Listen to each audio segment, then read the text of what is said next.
Some use their position of power to bail their child out of prison, while others come to arrest their own child themselves. Get in my car. Why are you taking me? You have to give me a reason. By law! Why are you pushing me? Why are you? In today's video, we will learn that even the families of those who work to preserve peace are not immune to the law and the consequences of their crimes. Disclaimer. Officer Kovac is a policeman who disapproved of his daughter's relationship with Makai Coleman, an 18-year-old. He tracked his daughter's laptop back to the house and stopped Makai's car when he saw it passing. You can get out. You're going to jail. Get out.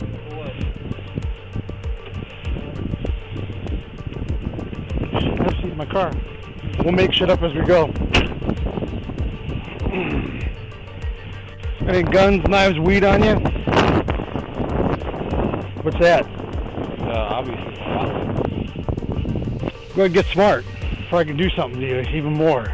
This is obviously not your typical police encounter. The last line, "we'll make it up as we go," is frightening as well as blatantly unprofessional. Because of his emotional and personal involvement in this case, Officer Kovac conducted an illegal traffic stop. He ought to have radioed for another officer to handle the stop, even if he had a good basis to pull Makai over. But he's handling things himself instead. I tell you get out of the car? Did I tell you get out of the car? The opening of the passenger side door indicates that someone is still inside the car, and it turns out that it's one of his daughter's friends. Your dad know my daughter's in your house? Yeah. Kovac conveniently pulled up next to the friend's house, and since his daughter's laptop also showed her inside, he thought it would be a good idea to talk to her. Why is her computer there? So I can come in and check, right? She's getting a ticket because she wasn't wearing her seatbelt, so that's going to cost me $20. Okay. That's fine. I will. Despite not being required by law to allow Kovac to examine her home, the woman kindly makes an invitation. The mom withdraws her agreement to the search when he threatens to write them a $200 citation for her daughter's failure to wear a seatbelt. The woman chooses to speak up because it's becoming obvious how much he's prepared to exploit his position of authority in order to resolve his personal problems. You're making this You're being personal. disorderly. How am I being disorderly? She wasn't wearing a I seatbelt. was wearing my seatbelt. How am I being disorderly? You're making this personal. You want to ticket my daughter because you think your daughter is in my No, house. she wasn't But wearing a seatbelt. whatever is going in your personal It's on life, video. You shouldn't take her with a uniform. It's on video. Okay? It is personal. It's on Because video. You see, when you accuse me of your daughter You're being in my disorderly. house, Would you like to... How am I being disorderly? I'm going to call 911. Officer Kovac is reminded by the girl's mother that what he's doing is unethical and against the law after she realizes exactly what is happening. But before he realizes something no one could have predicted, he chooses to let her daughter leave without a ticket in a rush to stop her from calling his colleagues to the scene. I didn't even see you. Get out of the car. Get in my car. Go ahead, you guys are good. Ma'am, they could go with you. Caitlin, the daughter of the officer, was visibly afraid of what her father would do to her and her friends because she had spent the entire time hiding inside Makai's car. Her fears proved to be well-founded as he goes on to effectively abduct his own daughter by forcing her into his car. Get in my car.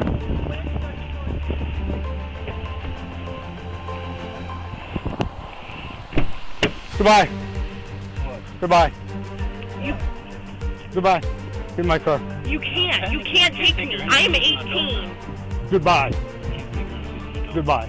Hey, you can get back in the car. You're in the No, you're not. Get in my car. Why are you taking me? Get in my car. Why are you taking me? You have to give me a reason. By law! Why are you pushing me? Why are you pushing me?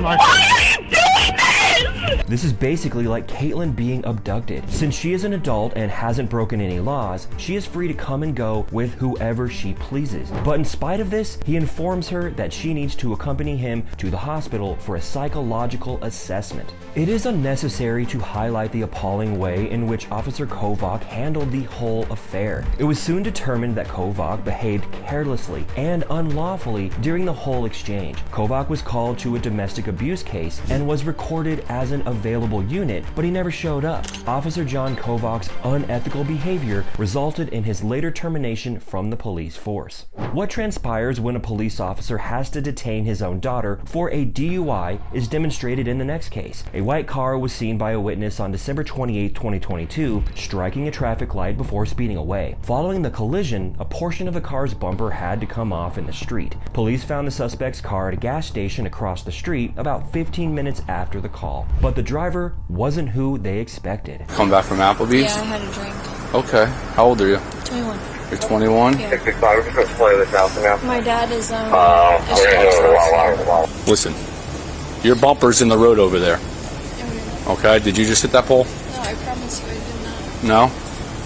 Teresa, 21, states right away that her dad works for the local police department, maybe in the hopes that he will intervene and save her. The police present, however, are certain that the situation goes much beyond that. So, Teresa, Yes. let me ask you again. Yeah. You left Applebee's. Yeah, I left Applebee's. You cut through the plaza. You came out by Lowe's and Chick-fil-A. Yeah. Did you hit the traffic pole that's right No, there? I did not hit the traffic pole. This part was hanging off already because I already hit something. Okay. When I hit a deer in Pennsylvania because I go to school. Do you smoke marijuana recreationally? I do not smoke marijuana. I do not smoke marijuana universally. Her story doesn't make sense in any way outside her universal marijuana use. She claims that her bumper was already hanging off from a collision that occurred about 25 miles away in Pennsylvania, and it just so happened to come off at the exact moment that another car that looked exactly like hers ran a red light. Teresa, however, believes she has a trick up her sleeve that might just help her get out of this. I hit a deer. You see this? I hit a deer before this. You can ask my dad. This piece fell off at the traffic light that you hit, that you knocked over. 670. Do you have another unit out with you? Oh, my dad, he's a sheriff's officer. All right.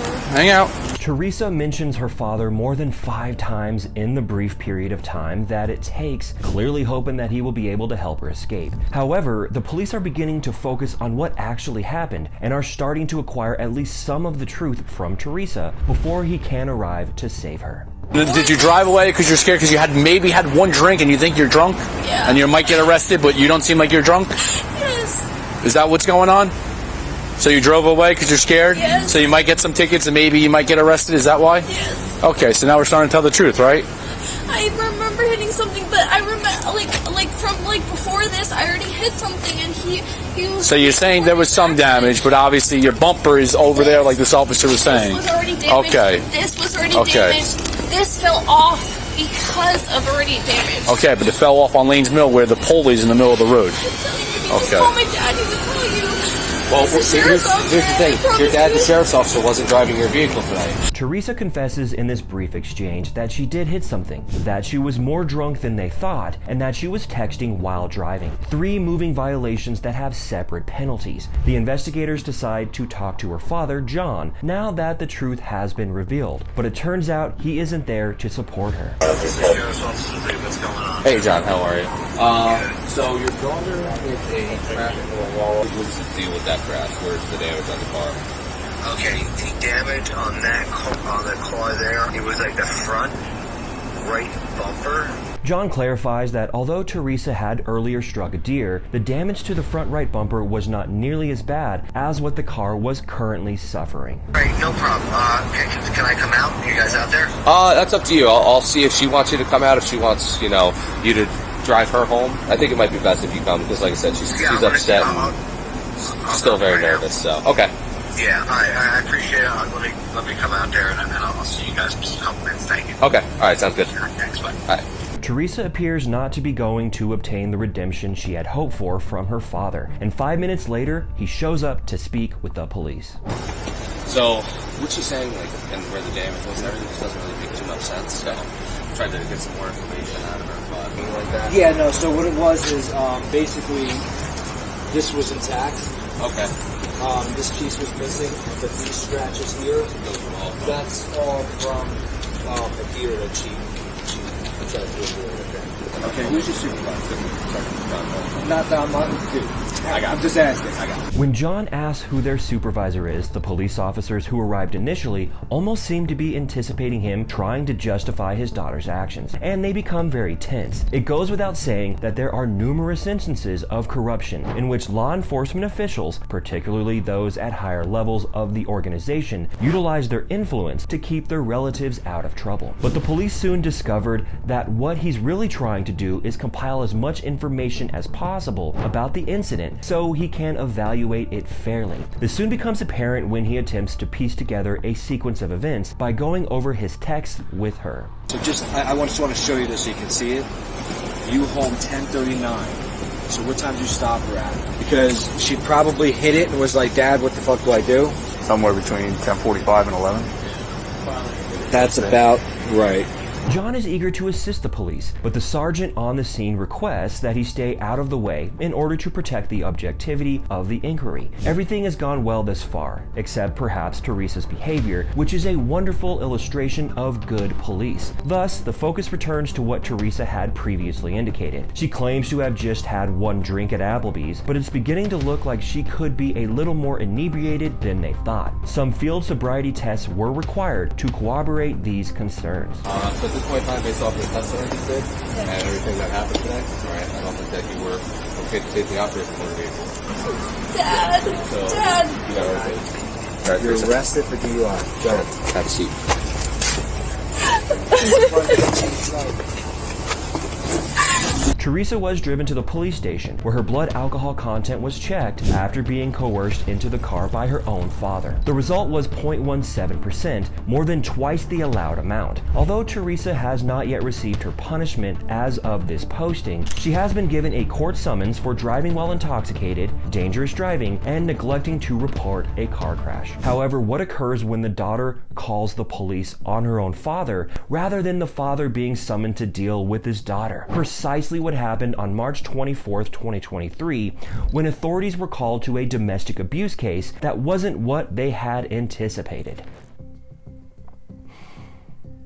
The woman who answered the door informs the police that she and her father got into a fight and that he threatened to hit her. She simply wants her parents to pay attention to her and accept accountability for the problems from her early years. The responding officer knows right away that this is going to be difficult. When did he threaten to punch you? Well, treat me the way he treated me. Hey. Are you talking to me or are you talking to them? No, I'm not talking. You know, I'm talking to her, making faces What at I'm me. saying though is you need to be talking to me. I have never once called the cops on someone before, and this is the first time, and he deserves it. Okay, well he's gonna go talk to him No, separate. not without me. Okay, then do you want us to conduct an investigation or not? At this point, her father tells the police that his daughter has been yelling at him non-stop throughout the day as they lead him into a different room. She seemed to be holding him and his wife responsible for the choices she made, and he was growing weary of the issues she was bringing about. Things remained quiet in spite of the toxic nature of the situation, at least until the police discovered a marijuana pipe in the daughter's backpack. But you have a pipe in there that's commonly used to smoke Why marijuana. don't you take this? As well as the wrapping papers, so... Well, go. That's not your purse. You don't have the Okay, right it's to called get in plain it. view. Go the way. Plain view. Turn around, put Blah, your hands behind your back. blah. Turn around, put your hands behind your back. I was trying to Turn around, put your hands behind your your You're going to be under arrest for obstructing if you do not comply. Stand up. You prick. Ow, that's my titty.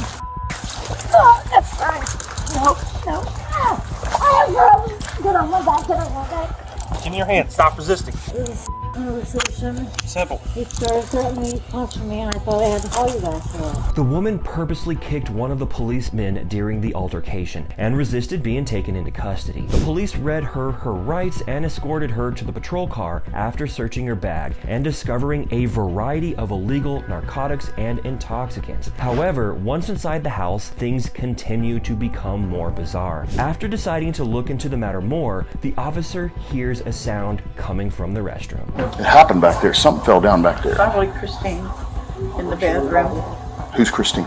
A friend of Janet's. Is she allowed to be here? Yeah, It's kind of odd that she stayed in the bathroom the whole time. Does she have warrants? I don't know. Hey, Christine! I need you to come out here for a sec. It came as no surprise that the enigmatic woman hiding from the police in the bathroom had outstanding arrest warrants. She was also placed in handcuffs. The woman's parents gave an explanation, saying that their daughter had experienced severe trauma from an early age and has been tormented for a long time. They never identify the problems, only telling the cops that she's in therapy right now, which may have helped her focus on it and explain why she was acting aggressively toward them. The woman was nevertheless accused of resisting arrest, illegal narcotics in her possession.